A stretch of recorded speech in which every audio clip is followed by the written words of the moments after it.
tentang NIK ya Bu ya, atau Ya. nomor induk kependudukan. Kependudukan gitu, yang masih banyak keliru, jadi belum masuk ke dalam pendataan, sistem pendataan. Lalu banyak juga mungkin saya rasa pemerintah daerah yang belum memutakhirkan datanya. Yang tadi Ibu bilang kan validasi itu setiap 2 tahun sekali, tetapi mungkin masih banyak juga yang belum melakukan itu.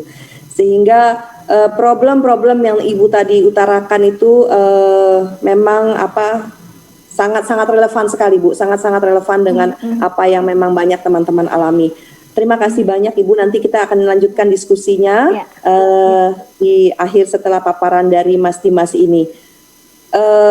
Sekali lagi sebelum kita mulai paparan narasumber ketiga, saya mohon bagi para peserta webinar untuk di-mute audionya agar tidak terjadi lagi kebocoran-kebocoran dan tidak mengganggu narasumber dalam paparan mereka.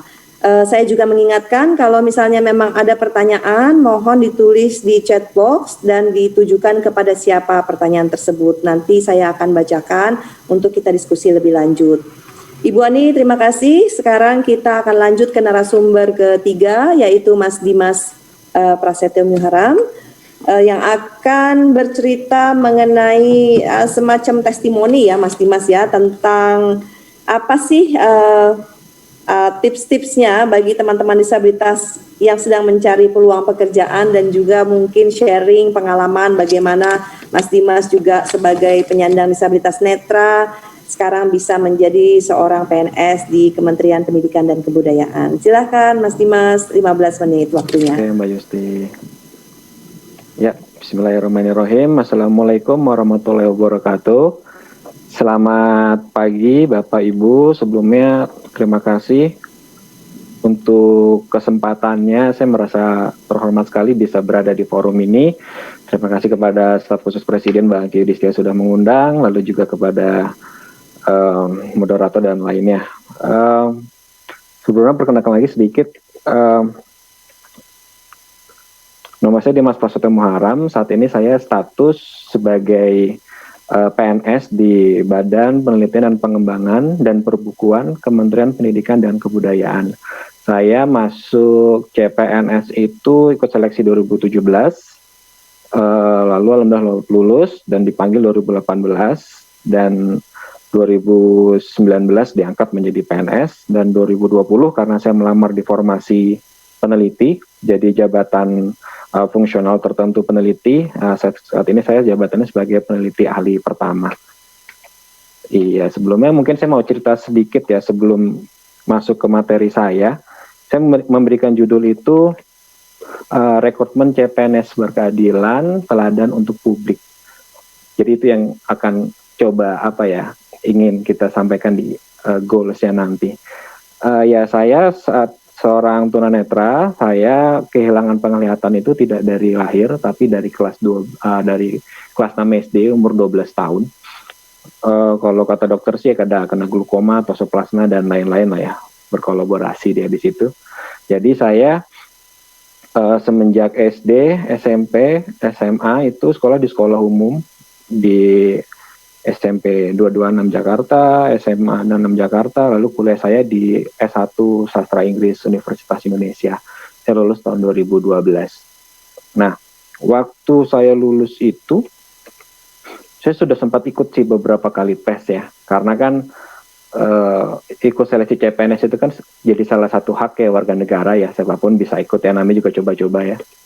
Gitu. Meskipun waktu itu juga sudah ada pekerjaan, ada proyek juga di organisasi juga, di komunitas, cuman sempat coba juga.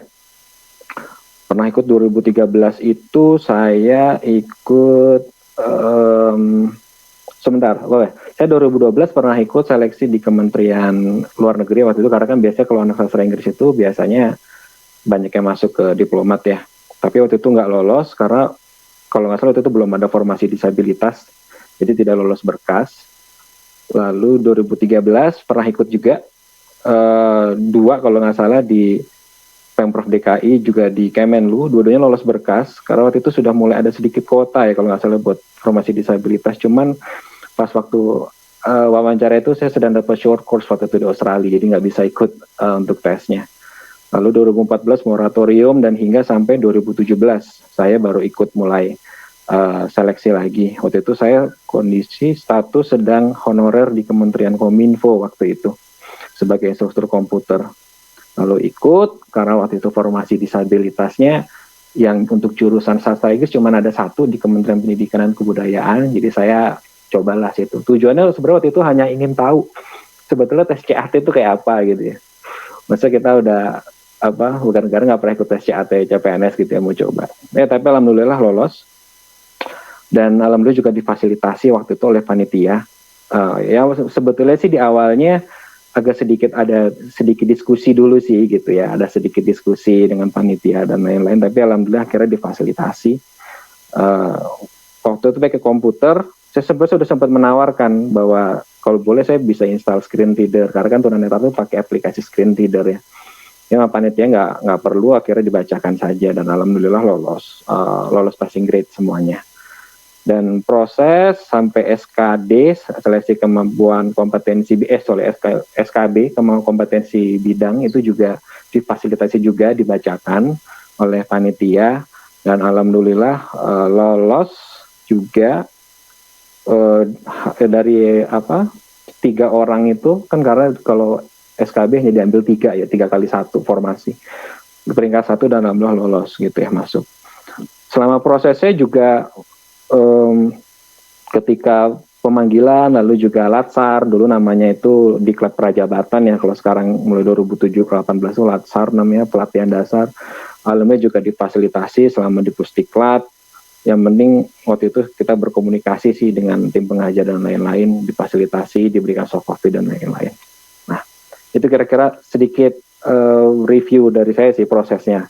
Nah, kalau membicarakan sendiri tentang rekrutmen CPNS, sebetulnya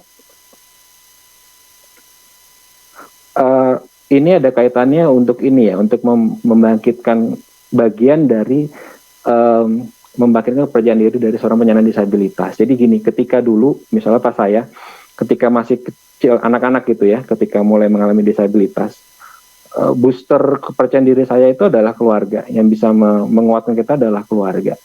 Lalu ketika remaja gitu ya, ketika masa sekolah, mengenyam pendidikan, yang menjadi booster kita adalah sekolah. Dengan kita sekolah itu kita memiliki kayak semacam ada sebuah rasa kepercayaan diri bahwa kita juga bisa sekolah seperti yang lain, seperti itu. Nah, yang ketiga, ketika sudah dewasa, pekerjaan dan pendapatan itu menjadi sebuah poin penting gitu bagi seorang manusia, apalagi tak terkecuali buat penyandang disabilitas ya, bahwa dengan dia punya penghasilan, punya pekerjaan, itu jadi sebuah kebanggaan, jadi sebuah hal yang bisa membuatnya itu punya nilai lah, sesuatu, punya value gitu ya di dalam masyarakat. Oleh karena itu kenapa pentingnya rekrutmen CPNS ini yang berkeadilan untuk bisa mengakomodasi penyandang disabilitas untuk itu, karena ya dikala lapangan pekerjaan masih belum begitu banyak, apalagi kita sekarang lagi pandemi ya gitu, ekonomi lagi kurang baik, publik ini bisa menjadi salah satu motor gitu ya, pemerintah jadi satu motor untuk bisa mengakomodasi kebutuhan teman-teman penyandang disabilitas. Bayangkan kalau misalnya penyandang disabilitas itu tidak punya pekerjaan, ya mungkin bagi banyak orang, banyak yang bilang bahwa kalau masih konsep charity base ya cukup dikasih bantuan selesai, tapi tidak sampai itu gitu. Mungkin secara hidup ya bisa hidup, cuman tidak ada maknanya hidupnya begitu kalau tidak punya pekerjaan dan penghasilan yang layak. Itu dia. Jadi rekrutmen ini yang tadi pertama ya, bahwa rekrutmen CPNS itu punya maknanya ada 3 kalau menurut saya. Yang pertama itu untuk penghasilan, ya pastilah kalau orang ikut seleksi PNS itu pengen mendapat penghasilan, pengen bisa dapat penghasilan yang mapan gitu ya. Karena kan dia pasti juga penyandang disabilitas pun juga butuh untuk berkeluarga juga gitu kan, untuk bisa berkontribusi dalam masyarakat dan lain-lain, itu sangat penting sekali. Nah, yang kedua, rekrutmen CPNS itu juga untuk aktualisasi diri bagi seorang penyandang disabilitas, karena bisa dibayangkan bahwa selama ini sebelumnya itu teman-teman disabilitas ketika masih di bangku sekolah bahkan sampai kuliah itu perjuangannya sudah luar biasa gitu ya. Perjuangan untuk bisa menembus diskriminasi, penolakan dari sekolah,